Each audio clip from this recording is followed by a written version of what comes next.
Vielleicht erlebst du Gottes Wirken gerade nicht. Einmal nicht so, dass du gerade so enthusiastisch wärst, die Hände aufhättest, würdest Lobpreisen. Vielleicht ist es eine schwierige Zeit.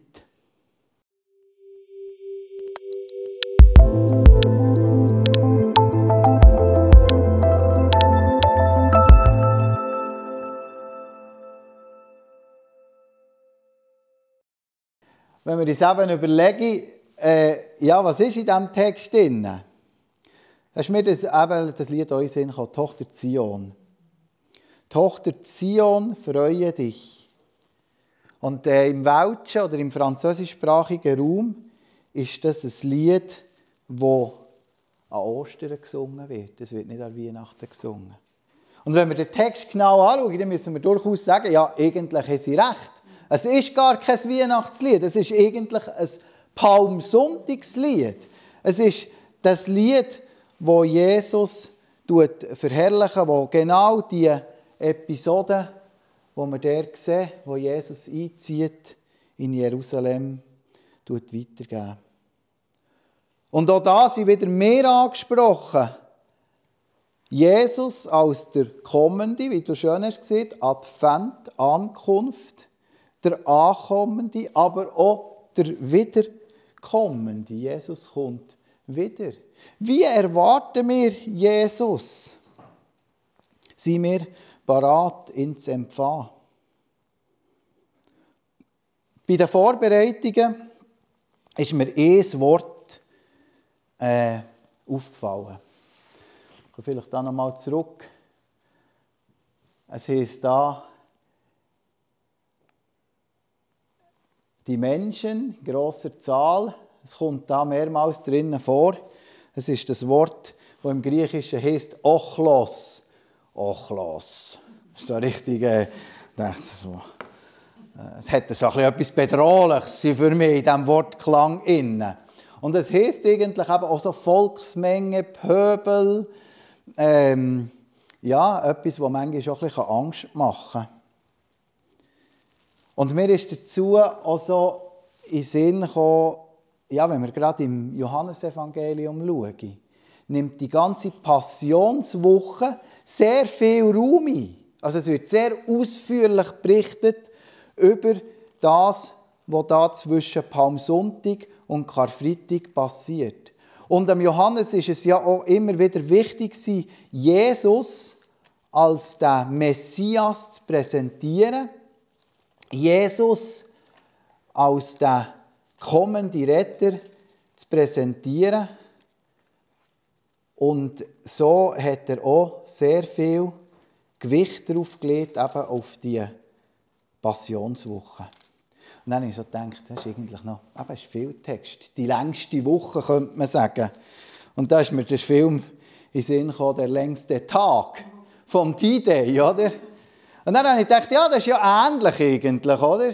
Mit triumphalen Marschmusik sind sie da gezogen und sieht, wie man das da erobern. Zuerst die Deutschen, dann die Alliierten. Es sind auch so Worte gefallen, wie an Weihnachten sind wir dann wieder zurück. Das wird nur einen ganz kurzen Krieg geben. Und nachher hat man eben gesehen, jetzt machen wir die Invasion in der Normandie. Und sie sind angestanden dort. Das ist nicht einfach nur so durch den Anker durchgegangen. Es hat sehr viele Verluste gegeben dort. Und dann dachte ich, das ist so der Weg zum Sieg, kann für uns auch so bezeichnend sein. Etwas, das triumphal anfängt, mit dem Einzug, mit dem Aufbruch. Etwas, wo man wirklich durch das Leiden durch muss, für den Sieg zu erringen, der weltliche Sieg. Und ich glaube, ich weiß, Jesus hat den Sieg vollbracht. Er ist gestorben am Kreuz, er ist auferstanden für uns. Er hat den Sieg vollbracht und wir dürfen eigentlich in allem auf diese Perspektive hergehen. Ich möchte zurückgehen zu diesem Wort Masse, Menschenmasse, Volksmasse, eben von dem Ochlos. Und wir werden das mal ein bisschen genauer anschauen. Und da ist für mich zuerst einmal im Zentrum die anbetende Masse. Das ist das, was wir hier im Text sehen, die anbetende Menschenmasse.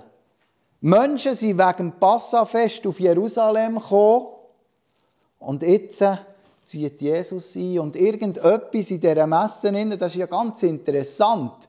Da gibt es ja viele Studien und so, wie dass man Massen bewegen kann. Dass irgendwie etwas sich verändert. Auf jeden Fall hier scheint mit dem Einzug von Jesus etwas passiert zu sein, dass Massen bewegt werden. Sie haben sich aufgemacht, Tücher am Boden gelegt, Palmzweige am Boden gelegt.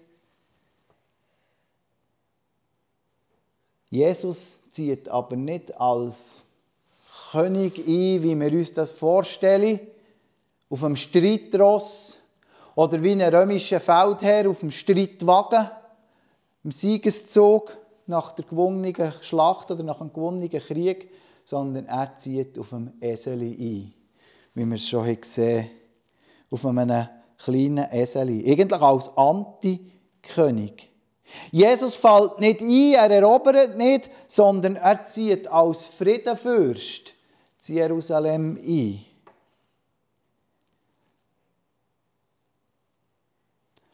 In der Vorbereitung haben wir auch noch so ein Treffen mit der Frau von dieser Gruppe Artbeat, die dann am Kar-Samstag wird auf Adelboden kommen und die Osterpassion Theater, also ich lade euch herzlich ein. Das wird ganz etwas Cooles, etwas Eindrückliches, glaube ich.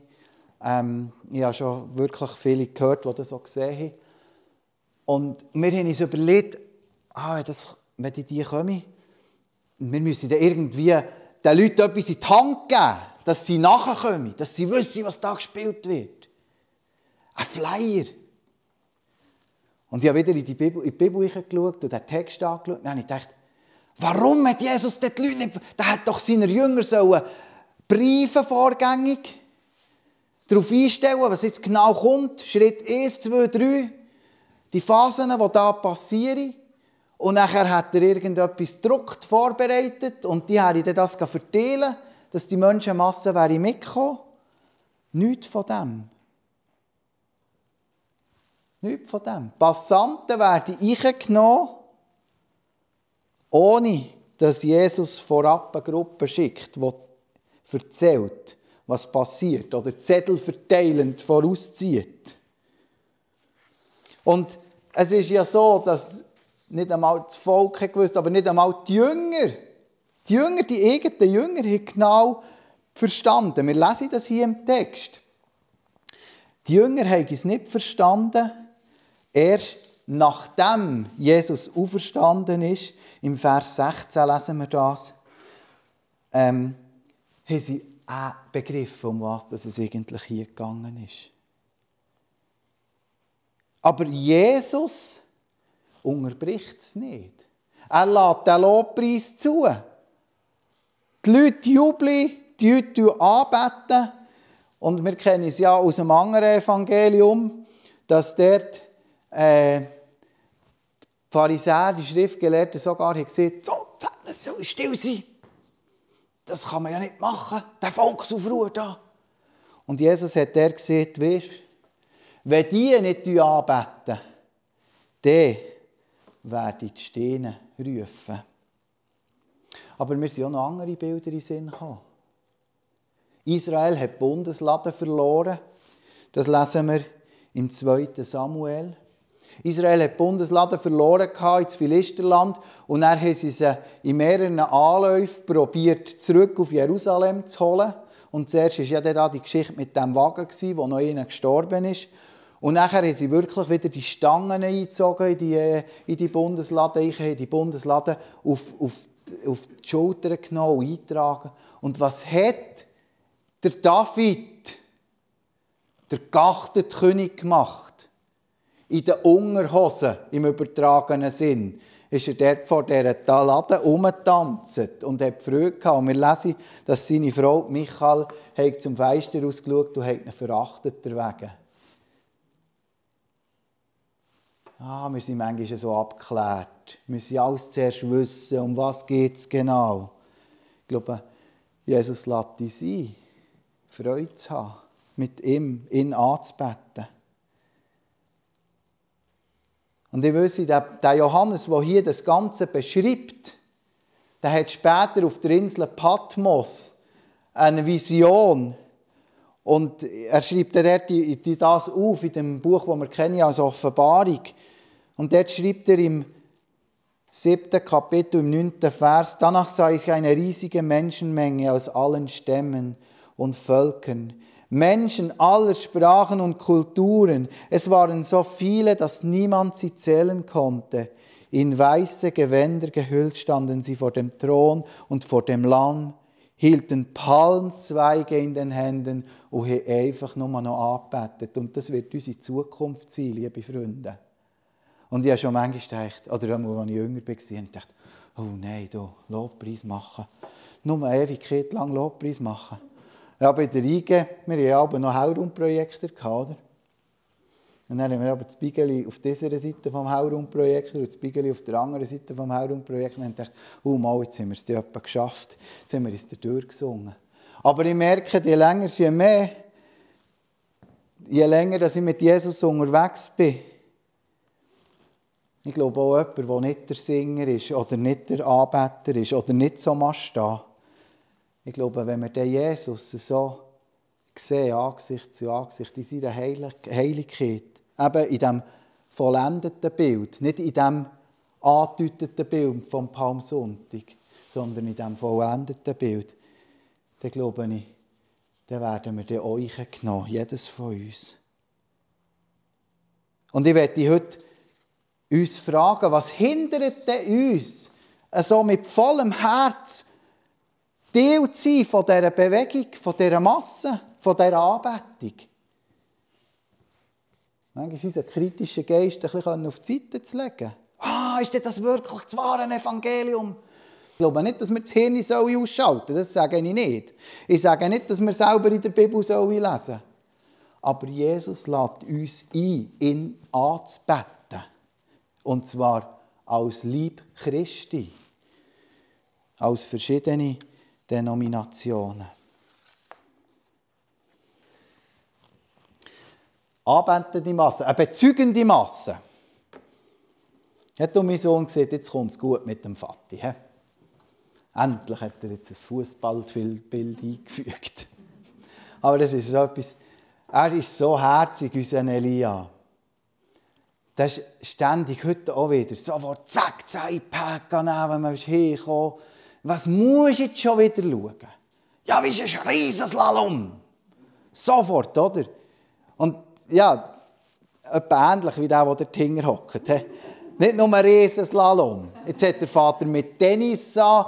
Jeden Tag hat er sogar Girling EM von den Frauen, ständig immer wieder. Und was ist denn wirklich? Wisst ihr was? Das Resultat. Sofort kommen. Erzählen. Also wir haben es nicht geschaut, aber ich habe es immer gewusst, was jetzt das Girling-Resultat ist oder das Riesenslalom-Resultat oder das Fußballding. Er kommt es dann bezeugen. Er kommt es dann sagen. Darum habe ich das Fußballbild genommen.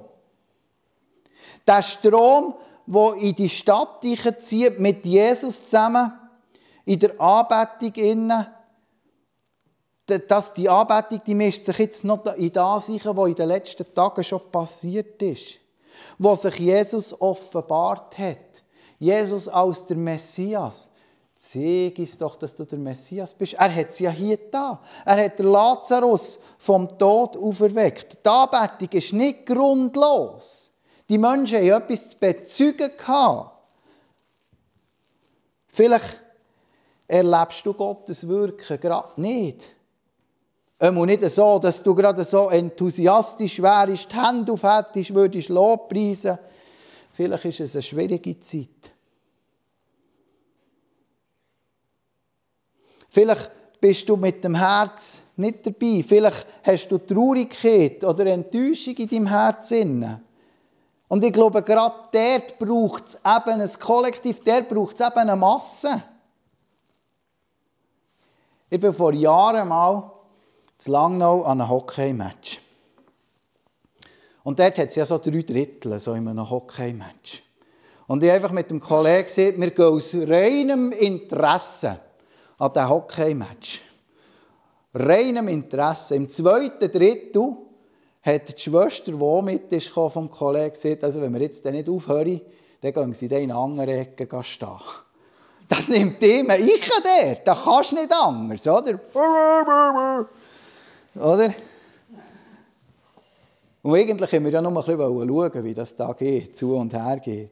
Und ich glaube, das ist wichtig. Wir müssen einander erzählen, was wir erleben. Jesus hätte vielleicht aus unserer Sicht den Moment brauchen sollen. Oh, komm, jetzt machen wir gerade ein Heilsseminar. Jetzt nutzen wir gerade den Moment nutzen. Aber mir fasziniert es, wie der Sohn Gottes, der hat alles gesehen, der hat alles gewusst, wie das läuft.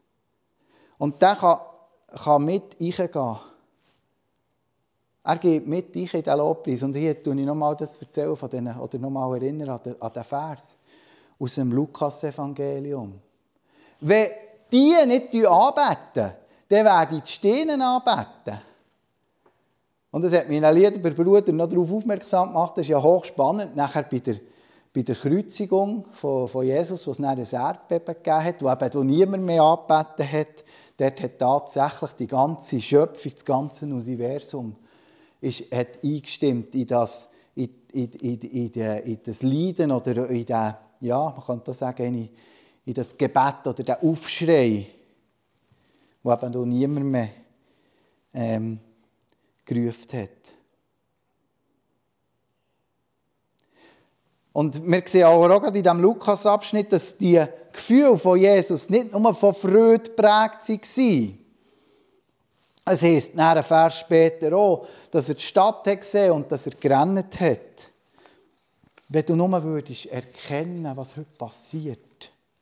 Wenn du nur würdest begreifen, dass ich der bin, der dir Frieden bringen kann. Gerade in diesem Gefühlschaos, geprägt von ungeklärten Beziehungen, offenen Fragen, in dem mögen wir Tendenz haben, uns Druck zu ziehen. Jetzt kann ich gerade einen Moment nicht in den Gottesdienst kommen. Das ist auch manchmal verständlich, das ist nicht etwa so. Aber ich glaube, das Beispiel von Jesus, das zeigt uns ja gerade, drinnen bleiben. Ich habe manchmal so eine Tendenz. Und dann denke ich, ja gut, du bist ja angestellt, oder? Du kannst jetzt nicht sagen, bleib jetzt daheim. Aber ich glaube, es ist manchmal gut, dass ich muss in die Gemeinschaft gehen muss. Weil gerade dort werde ich ganz häufig gesegnet und komme ganz anders aus einem Gottesdienst oder so etwas raus. Gerade wenn mein Zeugnis schwach ist, kann das Zeugnis von anderen um mich herum, von Zeugen von anderen um mich herum, mich ermutigen. Und dann haben wir am Schluss noch das, was in diesem Wort eben auch drinnen ist, das Ochlos, die unkontrollierte Masse. Und ich habe hier extra so ein Chaotenbild gewählt. Ja, das ist wirklich etwas, was uns manchmal Angst machen kann. Und der Abschnitt dazu ist das Wort der Pharisäer. Ja, ihr seht ja, dass wir es nicht kontrollieren können. Menschenmassen können Angst machen. Besonderbar, wenn sie so chaotisch, destruktiv, zerstörerisch sind. Hier haben wir aber einen anderen Aspekt. Hier haben wir Leute, die den Anspruch haben, die religiösen Gefühle der Masse zu kontrollieren. Und sie haben Angst, weil da läuft etwas ab, das wir eben nicht mehr unter Kontrolle haben. Masse lässt sich nicht aufhalten, aber wir wissen, wie eine Woche später oder nicht einmal eine Woche später die gleiche Masse eben sich dann anstecheln von denen, die sagen, lasst ihn kreuzigen, nagelt ihn ans Kreuz. Der sieht man dann, wie sich die anbetende Masse in eine destruktive, zerstörerische Masse wandelt. In Hass. Begeisterung wandelt sich in Hass. Sollten wir dann nicht ein bisschen nüchterner sein? Und es ist, glaube ich, dort immer wieder die Frage, wer will denn genau wieso Kontrolle behalten? Ich glaube, im Chor Frutigland, und das beinhaltet Adelboden auch Frutigen, haben wir, und ich sage heute bewusst wir, in der Vergangenheit manchmal so Aufbruch abbremset, abgewürgt, weil wir Angst hatten und unsere Gefühle nicht vom Vertrauen auf Gottes Wirken und seine Macht dominiert waren. Ja, Masse ist manchmal unkontrollierbar. Und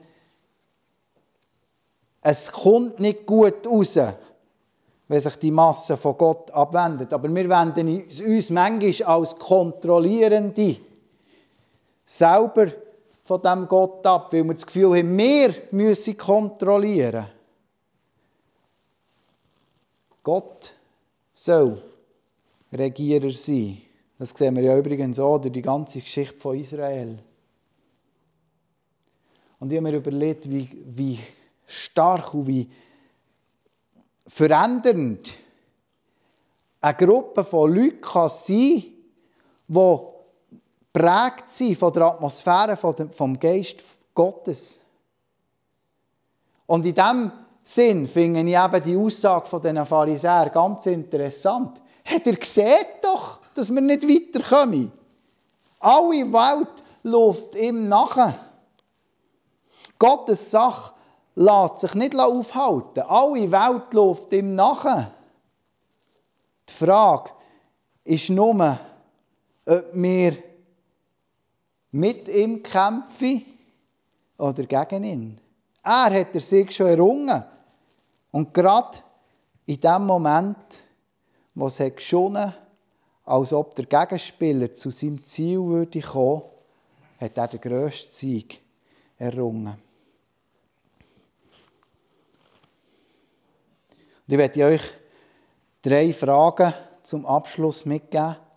Lassen wir uns einnehmen in die weltumspannende Anbetung von Gott. Lassen wir uns faszinieren von diesem riesigen Leib Christi.